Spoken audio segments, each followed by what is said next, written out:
Welcome to all GR classes. ಹಿಂದಿನ ಒಂದು ತರಗತಿಯೊಳಗೆ ನಾವು ಭಾರತದ ಸಂವಿಧಾನದ ಭಾಗ 1 ಹಾಗೂ ಭಾಗ 1ರಲ್ಲಿ ಬಂದಿರತಕ್ಕಂಥ 4 ವಿಧಿಗಳ ಕುರಿತು ಹಾಗೆ ಭಾರತದಲ್ಲಿನ ವಿವಿಧ ರಾಜ್ಯಗಳ ಬೆಳವಣಿಗೆ ಕುರಿತು ಹಿಂದಿನ ಒಂದು ವಿಡಿಯೋದಲ್ಲಿ ನಾವು ಚರ್ಚೆಯನ್ನು ಮಾಡಿದ್ವಿ. ಸೊ ಹಿಂದಿನ ವಿಡಿಯೋನ ಯಾರು ನೋಡಿಲ್ವೋ ದಯವಿಟ್ಟು ಅಲ್ಲಿ ಹೋಗಿ ನಂತರ ಅದನ್ನು ನೋಡಿ ನಂತರ ಈ ಒಂದು ವಿಡಿಯೋನ ನೋಡಿ.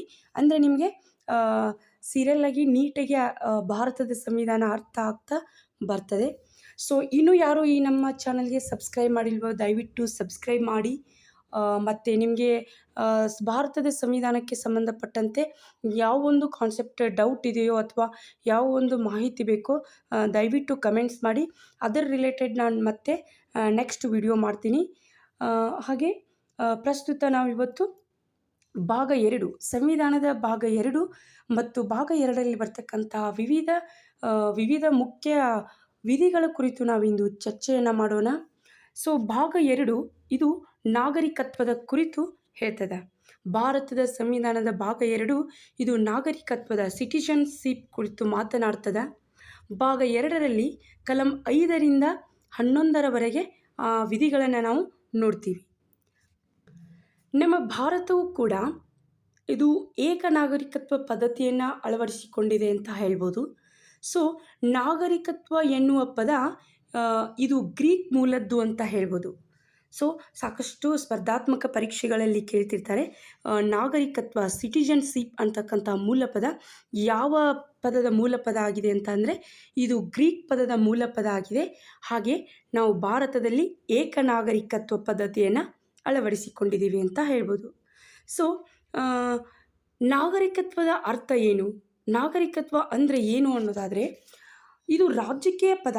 ನಾಗರಿಕತ್ವ ಅಂತಕ್ಕಂಥದ್ದು ಇದು ಒಂದು ರಾಜಕೀಯ ಪದ ಅಂತ ಹೇಳ್ತೀವಿ. ಸೊ ತನ್ನ ಒಂದು ಪ್ರದೇಶದ ವ್ಯಾಪ್ತಿಯೊಳಗೆ ಅಥವಾ ತನ್ನ ಒಂದು ನೆಲದ ಕಾನೂನು ಮತ್ತು ಆ ಸಂವಿಧಾನವನ್ನು ಗೌರವಿಸುವ ಮತ್ತು ಅಲ್ಲಿನ ಒಂದು ಸರ್ಕಾರ ವಿಧಿಸ್ತಕ್ಕಂತಹ ಎಲ್ಲ ರೀತಿಯ ತೆರಿಗೆ ಮತ್ತು ಕರ್ತವ್ಯಗಳನ್ನು ಪಾಲಿಸ್ತಕ್ಕಂತಹ ಅವುಗಳನ್ನು ಪರಿಪಾಲನೆ ಮಾಡ್ತಕ್ಕಂತಹ ಒಬ್ಬ ವ್ಯಕ್ತಿಯನ್ನು ನಾಗರಿಕ ಅಂಥೇಳಿ ನಾವು ಕರಿತೀವಿ. ಹಾಗಾದರೆ ಏನು ಇಂಪಾರ್ಟೆನ್ಸ್ ಇದರದೆ, ಯಾಕೆ ಬೇಕು ನಾಗರಿಕತ್ವ, ಇದರ ಮಹತ್ವ ಏನು ಅನ್ನೋದಾದರೆ ನಾಗರಿಕರು ಸಂವಿಧಾನ ಕೊಡಮಾಡಲ್ಪಟ್ಟಕ್ಕಂತಹ ಅಂದರೆ ಸಂವಿಧಾನ ಏನು ನಾಗರಿಕರಿಗೆ ಕೊಡಮಾಡಲ್ಪಟ್ಟಿರ್ತದೋ ಅಂಥ ಎಲ್ಲ ಮೂಲಭೂತ ಹಕ್ಕುಗಳು ಮತ್ತು ಸ್ವತಂತ್ರಗಳನ್ನು ಅನುಭವಿಸಲಿಕ್ಕೆ ಈ ನಾಗರಿಕತ್ವ ಅನ್ನೋದು ಬಹಳ ಪ್ರಾಮುಖ್ಯತೆ, ಇದು ಬೇಕು, ಅನುಕೂಲ ಅಂತ ಹೇಳ್ಬೋದು. ಅಂತಹ ಸ್ವತಂತ್ರ ಮತ್ತು ಹಕ್ಕುಗಳು ವಿದೇಶಿಯ ಶತ್ರುಗಳಿಗೆ ಇವೇನಾಗಂಗಿಲ್ಲ, ಅನ್ವಯ ಆಗಂಗಿಲ್ಲ ರೀ. ಬಟ್ ಮಿತ್ರರಿಗೆ ಹಂಗಾರೆ ವಿದೇಶಿ ಮಿತ್ರರಿಗೆ ಅನುಕೂಲ ಆಗ್ತವೇನು? ಎಸ್ ಆಗ್ತವೆ. ಬಟ್ ಎಲ್ಲ ಹಕ್ಕು ಸ್ವತಂತ್ರಗಳು ವಿದೇಶಿಯ ಮಿತ್ರರಿಗೂ ಕೂಡ ಅವು ಅನುಕೂಲ ಆಗೋದಿಲ್ಲ ರೀ. ಕೆಲವೊಂದು ಮಾತ್ರ ಇಲ್ಲಿ ಕೆಲವೊಂದು ಕಾನೂನುಗಳು ಮಾತ್ರ ವಿದೇಶಿಯ ಮಿತ್ರರಿಗೆ, ವಿದೇಶಿ ಪರಕೀಯ ಮಿತ್ರರಿಗೆ ಅಂತ ಕೆಲವೊಂದಿಷ್ಟು ಮಾತ್ರ ಅನ್ವಯ ಆಗ್ತವೆ. ಅವರು ಮಿತ್ರ ಅದಾರ ಅಂದ ಮಾತ್ರಕ್ಕೆ ಎಲ್ಲ ಕಾನೂನುಗಳು ಅನ್ವಯ ಆಗ್ತವ ಅಂತ ಹೇಳಲಿಕ್ಕಾಗೋದಿಲ್ಲ. ಸೊ ಒಟ್ಟಾರೆ ಒಂದು ಈಸಿಯಾಗಿ ನಿಮ್ಗೆ ಹೇಳ್ಬೇಕಂದ್ರೆ ಒಟ್ಟು ಜನರಲ್ಲಿ ಅಂದರೆ ಜಗತ್ತಿನೊಳಗೆ ನಾವು ನಮ್ಮ ಭಾರತದ ಒಟ್ಟು ಇಲ್ಲಿ ಜನರೊಳಗೆ ಏನು ಮಾಡ್ತೀವಿ ಅಂತಂದ್ರೆ ನಾಗರಿಕರು ಮತ್ತು ಪರಕೀಯರು ಅಂತ ನಮ್ಮ ದೇಶದೊಳಗೆ ನಾವು ಜನರನ್ನು ಡಿವೈಡ್ ಮಾಡ್ತೀವಿ. ಅಂದರೆ ನನ್ನ ದೇಶದ ನಾಗರಿಕರು ಯಾರದಾರೋ ಆ ನಾಗರಿಕರು ಮತ್ತು ಪರಕೀಯರು ಮೀನ್ಸ್ ವಿದೇಶಿಯರು, ಬೇರೆ ದೇಶದವರು ಅಂತ ಅರ್ಥ. ಸೊ ಬೇರೆ ದೇಶೀಯರ ನಡುವೆ ಮತ್ತೆ ನಾವು ಡಿವೈಡ್ ಮಾಡ್ತೀವಿ. ಅಂದರೆ ಪರಕೀಯರು ಅಂತಂದರೆ ಅಲ್ಲಿ ಮಿತ್ರ ಪರಕೀಯರು ಅಂತ ಕಾಣ್ತೀವಿ, ನೆಕ್ಸ್ಟು ಶತ್ರು ಪರಕೀಯರು. ಸೊ ಈ ಥರನಾಗಿ ನಾವು ಡಿವೈಡೇಷನ್ ಮಾಡ್ತೀವಿ. ಸೊ ನಮ್ಮ ನಾಗರಿಕತ್ವಕ್ಕೆ ಸಂಬಂಧಪಟ್ಟಿರ್ತಕ್ಕಂಥ ಕೆಲವು ಕಾನೂನುಗಳು ಏನಾಗ್ತವೆ, ನಮ್ಮ ಭಾರತದಲ್ಲಿರ್ತಕ್ಕಂಥ ಎಲ್ಲ ನಾಗರಿಕರಿಗೂ ಎಲ್ಲ ಕಾನೂನುಗಳು ಕೂಡ ಸಮಾನವಾಗಿ ಅನ್ವಯ ಆಗ್ತವೆ, ಎಲ್ರಿಗೂ ಅನ್ವಯ ಆಗ್ತವೆ. ಹಾಗೆ ಪರಕೀಯರು ಅಂತ ಬಂದಾಗ ಮಿತ್ರ ಪರಕೀಯರಿಗೆ ಕೆಲವೊಂದು ಮಾತ್ರ ಅನ್ವಯ ಆಗ್ತವೆ, ಆದರೆ ಶತ್ರು ಪರಕೀಯರಿಗೆ ಅವೇನಾಗೋದಿಲ್ಲ, ಅನ್ವಯ ಆಗೋದಿಲ್ಲ ಅಂತ ಹೇಳ್ಬೋದು ರೀ. ಹಾಗಾದರೆ ಕಲಂ 5ರಿಂದ 11ರವರೆಗೆ ಏನು ನಾಗರಿಕತ್ವದ ಬಗ್ಗೆ ಇವು ಮಾತನಾಡ್ತವ. ಸೊ ಆ ಆರ್ಟಿಕಲನ್ನು ಒಂದೊಂದಾಗಿ ನೋಡೋದಾದರೆ ಮೊದಲನೇದಾಗಿ ವಿಧಿ 5 ಇದು ಸಂವಿಧಾನದ ಪ್ರಾರಂಭದಲ್ಲಿ ನಾಗರಿಕತ್ವದ ಕುರಿತು ಮಾತನಾಡ್ತದೆ. ಅಂದರೆ ಕೆಲವೊಂದಿಷ್ಟು ನಿಯಮಗಳನ್ನು ಪೂರೈಸಿದ ಯಾರೇ ವ್ಯಕ್ತಿಯು ಭಾರತದ ನಾಗರಿಕನಾಗಬಹುದಿತ್ತು ಅಂತ ಈ ವಿಧಿ ಹೇಳ್ತದೆ. ಹಾಗಾದರೆ ಯಾವ ಆ ನಿಯಮಗಳು ಅಂತಂದರೆ, ಅವನ ಒಬ್ಬ ವ್ಯಕ್ತಿಯ ತಂದೆ ಅಥವಾ ತಾಯಿ ಭಾರತದಲ್ಲಿ ಜನಿಸಿರಬೇಕು. ಹಾಗೂ ಸಂವಿಧಾನದ ಪ್ರಾರಂಭದ ಮುಂಚೆ, ಅಂದರೆ ಸಂವಿಧಾನ ಪ್ರಾರಂಭ ಆಗೋಕ್ಕಿಂತ ಮುಂಚೆ ಆ ವ್ಯಕ್ತಿ ಭಾರತದೊಳಗೆ ಕನಿಷ್ಠ 5 ವರ್ಷ ಭಾರತದಲ್ಲಿ ಸಾಮಾನ್ಯ ನಿವಾಸಿಯಾಗಿ ಇದ್ದಿದ್ರೆ ಭಾರತದ ನಾಗರಿಕತ್ವ ಅವೇನು ಮಾಡ್ಬೋದಿತ್ತು, ಪಡೆದುಕೊಳ್ಬಹುದಿತ್ತು ಅಂಥೇಳಿ ಈ ಒಂದು ವಿಧಿ ಹೇಳ್ತದೆ. ನೆಕ್ಸ್ಟ್ ಆರ್ಟಿಕಲ್ 6 ಸಂವಿಧಾನದ ವಿಧಿ 6 ಏನು ಹೇಳ್ತದೆ ಅಂದರೆ, ಇದು ಪಾಕಿಸ್ತಾನದಿಂದ ಭಾರತಕ್ಕೆ ವಲಸೆ ಬಂದಿರುವ ಕೆಲವು ವ್ಯಕ್ತಿಗಳ ನಾಗರಿಕತ್ವದ ಕುರಿತು ಮಾತನಾಡ್ತದೆ. ಅಂದರೆ ಪಾಕಿಸ್ತಾನದಿಂದ ಭಾರತಕ್ಕೆ ವಲಸೆ ಏನು ಬಂದಿರ್ತಾರ ಅಂಥ ವ್ಯಕ್ತಿಗಳ ನಾಗರಿಕತ್ವದ ಕುರಿತು ಕಲಂ 6 ಮಾತನಾಡ್ತದೆ. ಹಾಗಾದರೆ ಕಲಂ 5 ಏನೇ ಹೇಳಿದರೂ ಅವನ ತಂದೆಯಾಗಲಿ ಅಥವಾ ತಾಯಿಯಾಗಲಿ ಅಥವಾ ಅವನಾಗಲಿ 1935ರ ಕಾಯ್ದೆಯಂತೆ ಭಾರತದಲ್ಲಿ ಆತ ವಾಸಿಯಾಗಿದ್ದರೆ, ಹಾಗೆ ಜುಲೈ 19, 1948ರ ಪೂರ್ವ ಪಾಕಿಸ್ತಾನದಿಂದ ಭಾರತಕ್ಕೆ ಆತ ವಲಸೆ ಬಂದಿದ್ದರೆ ಅವರು ಭಾರತದ ನಾಗರಿಕರಾಗಬಹುದಿತ್ತು. ಮತ್ತು ಜುಲೈ 19, 1948ರ ನಂತರ ಭಾರತಕ್ಕೆ ವಲಸೆ ಬಂದಿರುವ ಪಾಕಿಸ್ತಾನದ ಯಾವುದೇ ಒಬ್ಬ ವ್ಯಕ್ತಿ ಕನಿಷ್ಠ 6 ತಿಂಗಳುಗಳ ಕಾಲ ಭಾರತದೊಳಗೆ ಒಬ್ಬ ಸಾಮಾನ್ಯ ನಿವಾಸಿಯಾಗಿ ಸಂಬಂಧಪಟ್ಟ ಅಧಿಕಾರಿ ಮೂಲಕ ಈ ನಮ್ಮ ಭಾರತದ ನಾಗರಿಕತ್ವವನ್ನು ಆತ ಪಡೆಯಬಹುದಿತ್ತು ಅಂಥೇಳಿ ಕಲಂ 6 ಹೇಳ್ತದೆ. ಸೊ ಹಾಗಾದರೆ ಕಲಂ 7 ಏನು ಹೇಳ್ತದೆ ಅಂತಂದರೆ, ಭಾರತದಿಂದ ಪಾಕಿಸ್ತಾನಕ್ಕೆ ವಲಸೆ ಹೋದ ವ್ಯಕ್ತಿಗಳ ನಾಗರಿಕತ್ವದ ಹಕ್ಕುಗಳ ಕುರಿತು ಇದು ನೋಡ್ರಿ, ನಾವು ಹಿಂದೆ ಕಲಂ 6 ಪಾಕಿಸ್ತಾನದಿಂದ ಭಾರತಕ್ಕೆ ವಲಸೆ ಬಂದಿರುವ ಕೆಲವು ವ್ಯಕ್ತಿಗಳ ನಾಗರಿಕತ್ವದ ಬಗ್ಗೆ 6 ಮಾತನಾಡಿದ್ರೆ, ಕಲಂ 7 ಭಾರತದಿಂದ ಪಾಕಿಸ್ತಾನಕ್ಕೆ ವಲಸೆ ಹೋದ ವ್ಯಕ್ತಿಗಳ ನಾಗರಿಕತ್ವದ ಕುರಿತು ಇದು ಮಾತನಾಡ್ತದೆ. ಕಲಂ 5 ಮತ್ತು 6 ಏನೇ ಹೇಳಿದರೂ ಕೂಡ ಮಾರ್ಚ್ 1, 1947ರ ನಂತರ ಭಾರತದಿಂದ ಯಾವನೇ ವ್ಯಕ್ತಿ ಪಾಕಿಸ್ತಾನಕ್ಕೆ ವಲಸೆ ಹೋಗಿದ್ರೆ ಆತ ಮರಳಿ ಬಂದು ಭಾರತದ ನಾಗರಿಕತ್ವವನ್ನು ಪಡೆಯಬಹುದಿತ್ತು. ಆದರೆ ಅಂಥ ವ್ಯಕ್ತಿ ಕನಿಷ್ಠ 6 ತಿಂಗಳ ಕಾಲ ಭಾರತದೊಳಗೆ ಸಾಮಾನ್ಯ ನಿವಾಸಿಯಾಗಿದ್ದು ಅಲ್ಲಿ ನೋಂದಣಿ ಮಾಡಿಸಿಕೊಳ್ಳಬಹುದಿತ್ತು ಅಂತ ನೋಂದಣಿ ಮಾಡಿಸಿ ನಾಗರಿಕತ್ವವನ್ನು ಪಡಬಹುದು ಅಂಥೇಳಿ ಕಲಂ 7 ಹೇಳ್ತದೆ.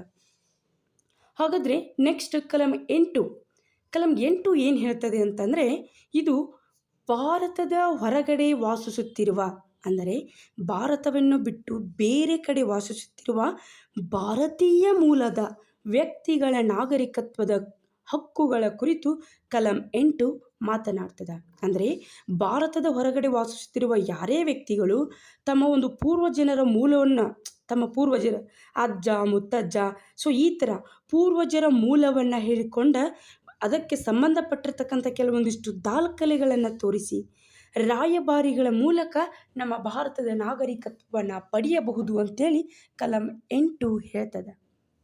ಹಾಗೆ ಕಲಂ 9 ಇದು ಸ್ವ ಇಚ್ಛೆಯಿಂದ ಭಾರತದ ನಾಗರಿಕತ್ವವನ್ನು ತ್ಯಜಿಸಿದವರು ಯಾರೂ ಭಾರತದ ನಾಗರಿಕರ ಅಲ್ಲ ಅಂತ ಹೇಳ್ತದೆ. ಅಂದರೆ ಕಲಂ 9 ಯಾರು ತಮ್ಮ ಸ್ವ ಇಚ್ಛೆಯಿಂದ ಭಾರತದ ಒಂದು ನಾಗರಿಕತ್ವ ನನಗೆ ಬೇಡ ಅಂಥೇಳಿ ತಿರಸ್ಕಾರ ಮಾಡಿ ಅಥವಾ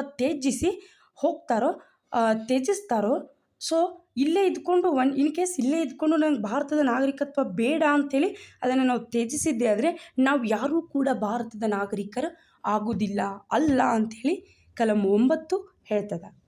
ಅಂದರೆ ಯಾರೇ ವ್ಯಕ್ತಿ ಸ್ವ ಇಚ್ಛೆಯಿಂದ ಈ ನಾಗರಿಕತ್ವವನ್ನು ತಿರಸ್ಕರಿಸಿದ್ರೆ ಅಂಥ ವ್ಯಕ್ತಿಗಳನ್ನು ಭಾರತದ ನಾಗರಿಕರಲ್ಲ ಅಂಥೇಳಿ ಕಲಂ 9 ಪರಿಗಣಿಸ್ತದೆ ಅಂತ ಹೇಳ್ಬೋದು ರೀ. ಹಾಗಾದರೆ ಮುಂದೆ ಕಲಂ 10 ಇದು ಯಾವುದರ ಬಗ್ಗೆ ಮಾತನಾಡ್ತದೆ ಅಂತಂದರೆ, ನಾಗರಿಕತ್ವದ ಹಕ್ಕುಗಳ ಮುಂದುವರಿಕೆಯ ಬಗ್ಗೆ ಕಲಂ 10 ಮಾತನಾಡ್ತದೆ. ಅಂದರೆ ಸಂವಿಧಾನದ ಪ್ರಾರಂಭದಲ್ಲಿ ನಮ್ಮ ಭಾರತದ ಒಳಗಡೆ ವಾಸಿಸುವ ಪ್ರತಿಯೊಬ್ಬ ವ್ಯಕ್ತಿಯೂ ಕೂಡ ಭಾರತದ ನಾಗರಿಕನೆಂದು ಹಾಗೂ ಸಂವಿಧಾನ ಮತ್ತು ಸಂಸತ್ತು ವಿಧಿಸತಕ್ಕಂತಹ ಎಲ್ಲ ನಿಯಮಗಳು ಅವರಿಗೆ ಅನ್ವಯ ಆಗ್ತವೆ ಅಂಥೇಳಿ ಈ ಕಲಂ 10 ಮಾತನಾಡ್ತದೆ. ಹಾಗಾದರೆ ಕೊನೆಯದಾಗಿ ಕಲಂ 11 ಇದು ಯಾವುದರ ಕುರಿತು ಹೇಳ್ತದೆ ಅಂದರೆ ಇದು ನಾಗರಿಕತ್ವದ ಕುರಿತು ಸಂಸತ್ತಿಗೆ ಇರ್ತಕ್ಕಂಥ ಅಧಿಕಾರದ ಕುರಿತು ಮಾತನಾಡ್ತದೆ.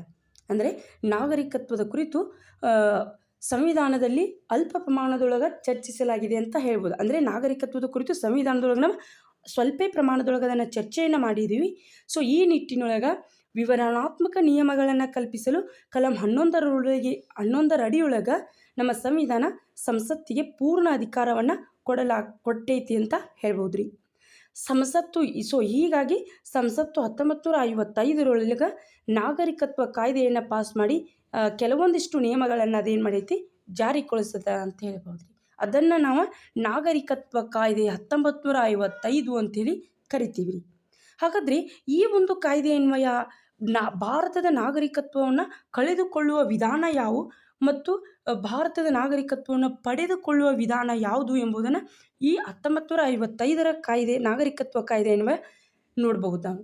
ಹಾಗಾದರೆ ಮೊದಲನೇದಾಗಿ 1955ರ ಕಾಯ್ದೆಯ ಅನ್ವಯ ನಾವು ನಾಗರಿಕತ್ವವನ್ನು ಪಡೆದುಕೊಳ್ಳುವ ವಿಧಾನಗಳು ಯಾವ್ಯಾವು ಅಂತಂದರೆ, ಫಸ್ಟ್ ಒನ್ ಹುಟ್ಟಿನಿಂದ ಪಡೆದುಕೊಳ್ಬೋದು, ಸೆಕೆಂಡ್ ಒನ್ ವಂಶ ಪಾರಂಪರ್ಯದಿಂದ, ಥರ್ಡ್ ಒನ್ ನೋಂದಣಿಯನ್ನು ಮಾಡಿಸುವುದರ ಮೂಲಕ, ಫೋರ್ತ್ ಒನ್ ವಿದೇಶಿಯ ನಾಗರಿಕತ್ವ ತ್ಯಜಿಸುವುದರಿಂದ, ನೆಕ್ಸ್ಟ್ ಫಿಫ್ತ್ ಒನ್ ಭಾರತ ಸರ್ಕಾರ ವಶಪಡಿಸಿಕೊಳ್ಳುವ ಪ್ರದೇಶದಿಂದ ಭಾರತದ ನಾಗರಿಕತ್ವವನ್ನು ಪಡೆದುಕೊಳ್ಳಬಹುದು ಅಂತ ಹೇಳಲಾಗ್ತದೆ.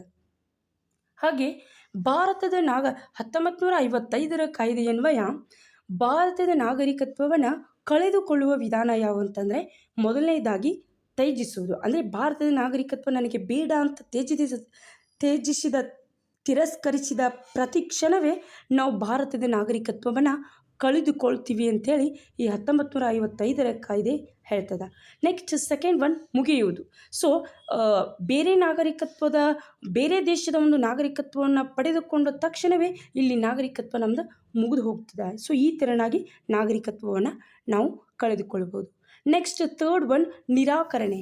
ನನಗೆ ಇದು ಬೇಡ ಅಂಥೇಳಿ ನಿರಾಕರಣೆಯನ್ನು ಮಾಡುವುದರ ಮೂಲಕ ಭಾರತದ ನಾಗರಿಕತ್ವವನ್ನು ನಾವು ಕಳೆದುಕೊಳ್ಬೋದು ಅಂತ ಹೇಳ್ಬೋದು. ಸೊ 1955ರ ಕಾಯ್ದೆಯನ್ವಯ ಈ ರೀತಿಯಾಗಿ ಭಾರತದ ನಾಗರಿಕತ್ವವನ್ನು ಪಡೆದುಕೊಳ್ಬೋದು ಅಥವಾ ಕಳೆದುಕೊಳ್ಬೋದು ಅಂತ ಹೇಳ್ಬೋದು. ಸೊ ಬ್ರಿಟನ್ ಮಾದರಿಯಂತೆ ಭಾರತ ಏಕ ನಾಗರಿಕತ್ವ ಪದ್ಧತಿಯನ್ನು ಅಳವಡಿಸಿಕೊಂಡಿದೆ. ಇದು ನಿಮ್ಮ ಗಮನದಲ್ಲಿರಬೇಕು. ದಿಸ್ ಈಸ್ ವೆರಿ ಇಂಪಾರ್ಟೆಂಟ್ ಅಂತ ಹೇಳ್ಬೋದು. ಸೊ ಬ್ರಿಟನ್ ಮಾದರಿಯಂತೆ ಭಾರತದ ಏಕ ನಾಗರಿಕತ್ವ ಪದ್ಧತಿಯನ್ನು ನಾವು ಅಳವಡಿಸಿಕೊಂಡಿದ್ದೀವಿ. ಸೊ ಅಮೇರಿಕಾ ಮಾದರಿಯಂತ ಮತ್ತು ಅಮೇರಿಕಾ ಮತ್ತು ಸ್ವಿಟ್ಜರ್ಲ್ಯಾಂಡ್ನಲ್ಲಿ ದ್ವಿನಾಗರಿಕತ್ವ ಪದ್ಧತಿ ಜಾರಿಯಲ್ಲೇ ಇದೆ ಅಂತ ಹೇಳ್ಬೋದು ರೀ. ಸೊ ಈ ವಿಡಿಯೋದಲ್ಲಿ ನಾವು ಇಷ್ಟು ಭಾರತದ ಸಂವಿಧಾನದ 2ನೇ ಭಾಗದ ಕುರಿತು ಮತ್ತು ಅದರಲ್ಲಿ ಬರ್ತಕ್ಕಂಥ ವಿಧಿಗಳ ಕುರಿತು ಚರ್ಚೆಯನ್ನು ಮಾಡಿದ್ವಿ. ಸೊ ಮುಂದಿನ ವಿಡಿಯೋದಲ್ಲಿ ಮುಂದುವರೆದ ಭಾಗ 3ರ ಕುರಿತು ಭಾಗ 3 ಏನು ಹೇಳ್ತದೆ, ಆ 3ರಲ್ಲಿ ಬರ್ತಕ್ಕಂತಹ ವಿಧಿಗಳು ಯಾವ್ಯಾವು, ಅವು ಏನು ಹೇಳ್ತಾವೆ ಅನ್ನೋದನ್ನು ಚರ್ಚೆಯನ್ನು ಮಾಡೋಣ. ಸೊ ಈ ಒಂದು ಮಾಹಿತಿ ತಮಗೆ ಇಷ್ಟವಾಗಿದ್ದರೆ ದಯವಿಟ್ಟು ಲೈಕ್ ಮಾಡಿ, ಶೇರ್ ಮಾಡಿ ಮತ್ತು ಸಬ್ಸ್ಕ್ರೈಬ್ ಮಾಡಿ. ನಿಮಗೆ ಮತ್ತು ಯಾವ ತೆರನಾದ ವಿಡಿಯೋಸ್ ಬೇಕೋ ಸೊ ದಯವಿಟ್ಟು ಕಮೆಂಟ್ಸ್ ಮಾಡಿ ಅಂತ ಹೇಳ್ತಾ ಧನ್ಯವಾದಗಳು.